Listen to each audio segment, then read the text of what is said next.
नमस्कार बंधुरा जोशना कुकिंग ब्लगे अनेक अनेक स्वागत। तो आज हमें कि रान्ना करी आपनादेरके देखाई। चलुन आनाज लिए हाथे आनाज लिए चले एसेछि, एबार आपनादेरके देखाई। आज आमि रान्ना करब पटल पोस्त, आलू दिए पटल पोस्त और बेगुन भाजा। बृहस्पतिवार निराम एमनि सिम्पल रान्ना करब। आनाजगुला केटे निये आमि पटलगुलो आमि एरकम करे छाड़िये नेब, ना बेशी चोपा राखबो ना बेशी एकदम परिष्कार करे छाड़ाबो। एरकम करे निये এরকম দু টুকরা করে কেটে নেব। ছোট পটল তো এরকম দু টুকরা করে কেটে নেব। পটল আমার কাটা হয়ে গেছে, কেটে ধুয়ে তুলে নেব। বেশিক্ষণ জলে রাখবো না, জল ভিজে যায় পটলে। পটল কেটে ধুয়ে নিলাম, এবার আলু কেটে নেব। আলু কেটে নিয়েছি, আলুটা তুলে নেব। ধুয়ে তুলে নিচ্ছি। টমেটো, আদা, কাঁচা লঙ্কা কেটে নেব।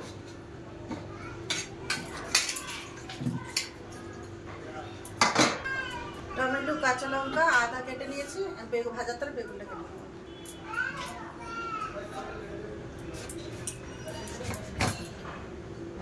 এত বড় বেগুন সত্যি বলতেছিল নরম হবে একবারে নরম, একটা বিচ্ছা নেই। দোকানদার ঠিক বলেছিল। বেগুন কেটে নিয়েছি, ভাজার জন্য আমি এরকম বেগুন কেটে নিয়েছি। রান্না করে এবার কড়াই বস করে দেবো, তরকারি গ্যাসে কড়াই বস করে দিলাম। এর পাশে ভাতের জন্য গ্যাসটা জ্বালিয়ে দিলাম, এর পাশে কড়াই তরকারির জন্য কড়াই বস করে গ্যাস জ্বালিয়ে দিলাম। কড়া গরম হয়ে গেছে, দেব পটল ভেজে নেবো আগে। তার জন্য দিয়ে দিচ্ছি সরষের তেল। আলু পটল ভেজে নেবো পয়লা। তেল গরম হয়ে গেছে, আগে আলুটা ভেজে নেবো।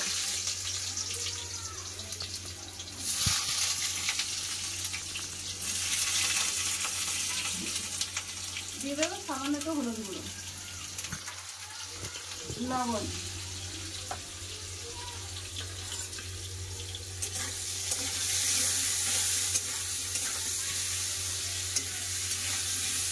আমি আলু ভাজা তুলে দিয়েছি। দিয়ে এখানে আদা বেটে নিচ্ছি, একটু আদা বাটবো আর পোস্ত বাটবো। আদা বাটা হয়ে গেছে, আদা বাটা তুলে নেবো। সবজির এক পাশে আদা বাটা তুলে নেবো। এবার নিয়ে নিয়েছি 4-5টা কাজু আর পোস্ত।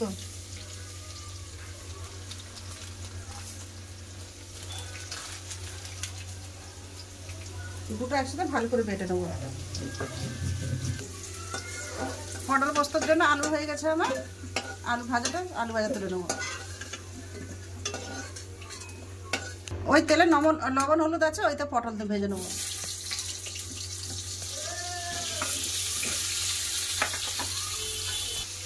দু-তিনটা মানে চাপা দিয়ে দেবো, চাপা দিয়ে ভেজে নেবো পটলটাকে। কাজু আমার বাটা হয়ে গেছে, এবার তুলে নিচ্ছি।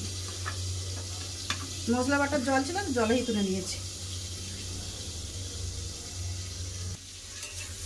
2 মিনিট পরে 2-3 পরে চাপাটা খুলে দিয়েছি, দিয়ে দেখছি।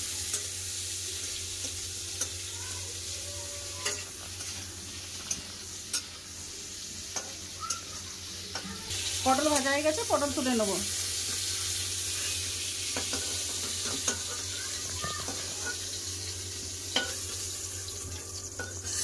আর একটু তেল দিয়ে দেবো, ব্যাস।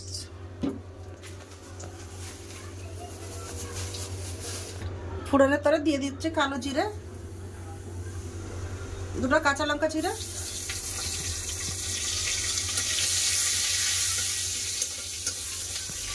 টমেটো কাটা,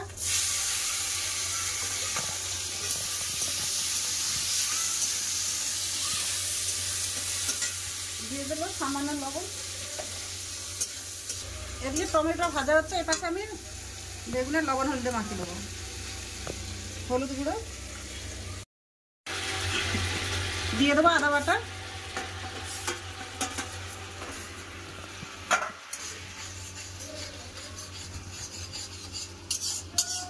ও পাশে মশলাটা ভাজা হচ্ছে, এর পাশে আমি বেগুনের লবণ হলুদে মাখিয়ে দেবো।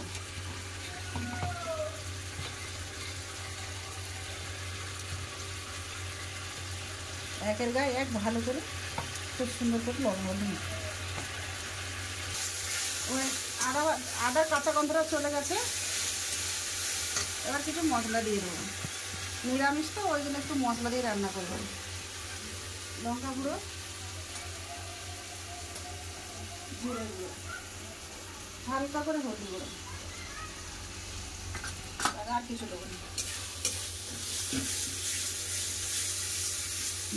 মশলাটা ভাজা হয়ে গেছে, আলু পটল দিয়ে দেবো।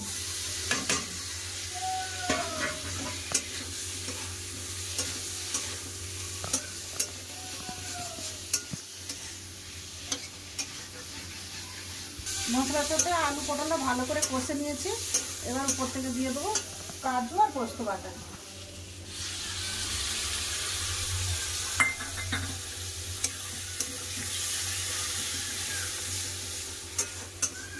কাজু পোস্ত দিয়ে 3-4 মিনিট মতো আর কষে নেবো। কাজু পোস্ত বাটা দিয়ে ভালো করে পটল আলুকে কষে নিয়েছি। এবার পরিমাণ মতো জল দিয়ে দেবো।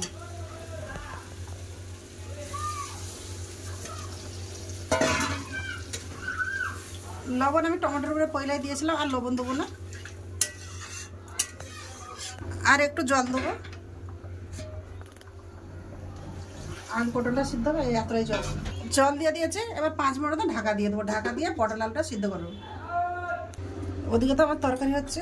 বেগুনের তরে আজকে একটু অন্যরকম বেগুন ভাজা করবো। এখানে নিয়ে নিয়েছি চালের গুঁড়ি, একটু লঙ্কা গুঁড়ো, একটু জিরে গুঁড়ো,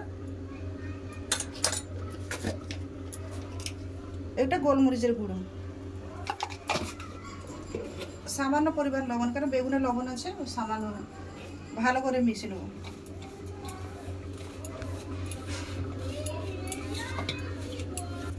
এবার একে একে বেগুন ভাজাগুলো চালের গুঁড়ির মধ্যে নেবে। বেগুন কাটাগুলো ভাজার জন্য খেতে খুব ভালো লাগে। একবার আপনারাও বানিয়ে দেখবেন। আর ভেতরে নরম, এরকম করে করে সব সাইডে রেখে দেবো আমি। এটা খুলে দেখে নেবো।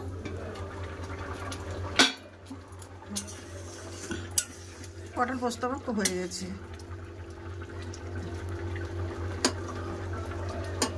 আলু পটল খুব সুন্দর সিদ্ধ হয়ে গেছে। একটু ঝোল ঝোল রাখবো, একটাই তরকারি তো একটু ঝোল ঝোল করেই রাখবো পোস্ত। হয়ে গেছে, এবার ঢেলে নিলাম।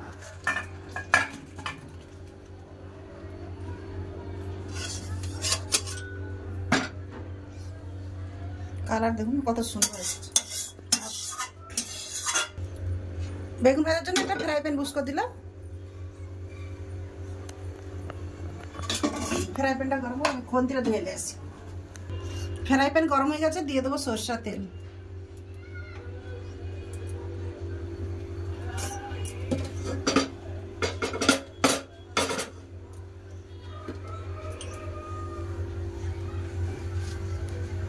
একবার ভালো করে কুট করে এক এক করে বসিয়ে দেবো।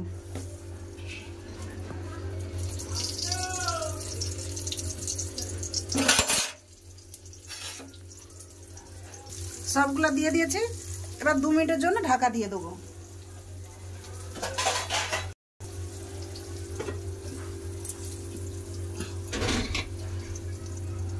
2-3 মিনিট হয়ে গেছে, এবার খুলে দেখে নেব।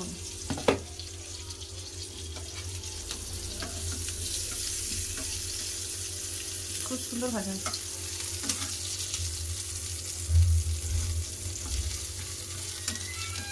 2-3 মিনিট আবার চাপা দিয়ে দেবো, তারপরে খুলে ভাজবো। এবার খুলে দেখে নেবো। 2-3 মিনিট হয়ে গেছে, খুব সুন্দর সিদ্ধ হয়ে গেছে। আর ঢাকা দেবো না। এবার একটু মুচমুচে করে ভেজে নেবো।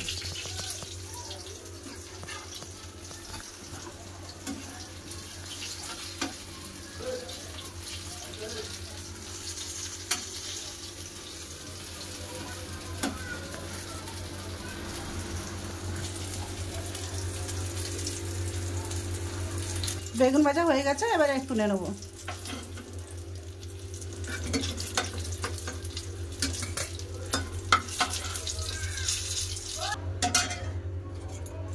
বেগুন ভাজা আমার হয়ে গেছে।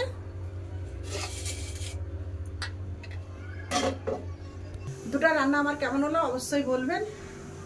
আর ভিডিও যদি ভালো, বন্ধুরা রান্না তো আমার হয়ে গেছে। দুটো রান্না কেমন হয়েছে অবশ্যই বলবেন।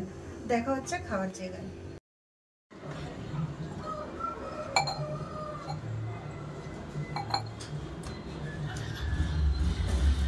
খাওয়া দাওয়ার কাছে চলে এলাম। এই দাদা খেতে দিচ্ছে, সকালকার ভাত একসাথেই বেড়ে নিয়েছে, আমরাই তো খাবো, সবের ভাত বেড়ে নিয়েছি। নতুন স্টাইলের বেগুন ভাজা।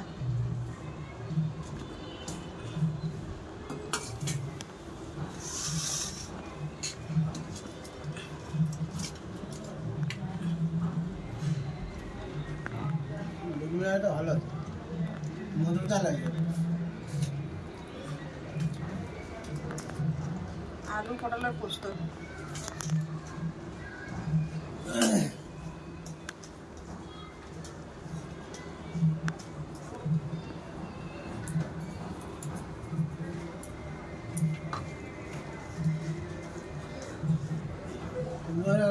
আমাদের এখন আসে না, লাতি আসেনি, এখন গা দিচ্ছে, গা দিয়ে আসছে। আমি তখন খেতে বসেছি, খিদা পাইছে আমাকে। আমি অনেক দেরি হচ্ছে, 3টা বাজতে, খিদা তো লাগবে। স্কুলে এলো না, ওর ভিতরে আমাদের বসে থাকতে হয়। ভালো ভালো হয়েছে, পটল পোস্ত ভালো হয়েছে। আয় মানে শাক ঠিক করতেছে। নতুন ভালো বেগুনির মতো না, ভালো লাগে।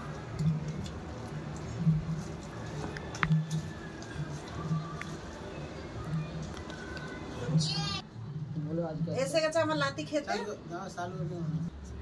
লাতি এসে গেছে, লাতিকেও খেতে দিয়ে দিয়েছি। যেমনি এগ কাটলেট ছিল নি উপরে, তার সব ফিলিংস তার মতনই লাগতেছে পুরা। খেয়ে দেখো এবার কিরকম লাগতেছে।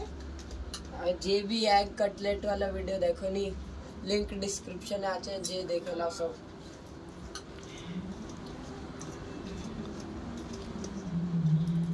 ভালো আছে, ভালো লাগছে। অন্যরকমের একটু সব রোজ তো এমনি সিম্পল বেগুন, আমরা আজকে একটু চালের গুঁড়া দিয়ে, এর উপরে এটা দিছো কে? চালের গুঁড়া, লঙ্কা গুঁড়া, তার জন্য বেশি ভালো লাগছে। নিরাম আজকে পুরা নিরাম, ঠিক আছে? আজকে বিবার আমিও যাই। হ্যাঁ পুরা নিরাম। এটা কি? এটা পটল পোস্ত, আলু পটল পোস্ত, আলু দিয়ে পটল দিয়ে পোস্ত। অনেক ভালো আছে। আচ্ছা খাও।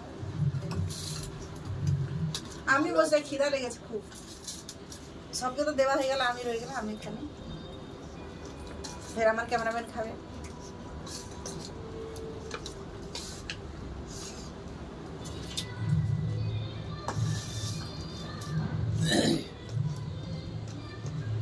সবজি তো ভালো আছে, একদম চটপটা। চটপটা, বেশি মশলা কিছু দেয়নি, জল খেলে।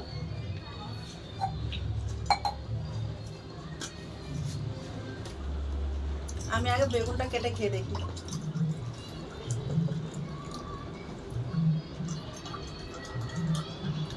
পুরা বেগুন পুরা মুচমুচে, উপরে মুচমুচে, ভেতরে নরম, ভালো লাগে।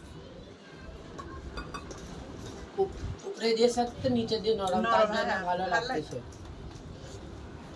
বন্ধুরা আপনারা একবার দেখবে বানিয়ে এরকম, আশা করি খুব ভালো লাগবে। আজকে প্রথমবার বানালাম।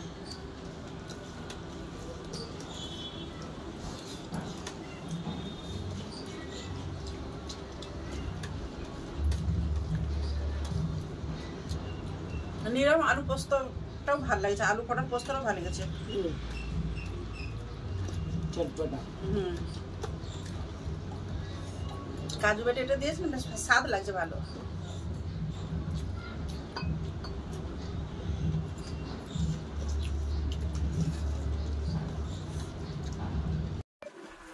বন্ধুরা খাওয়া দাওয়া তো সকালে হয়ে গেল, সবাই খেয়ে চলে গেছে। থালা দেখুন পয়সা সব খেয়ে নিয়েছে। এই ভিডিওটা আর বাড়াচ্ছে না, এখানে শেষ করতেছি। ভিডিও যদি ভালো লাগে লাইক কমেন্ট সাবস্ক্রাইব করবেন, বন্ধু আমার পাশে থাকবেন। এতক্ষণ থাকার জন্য সাথে অনেক অনেক ধন্যবাদ, নমস্কার।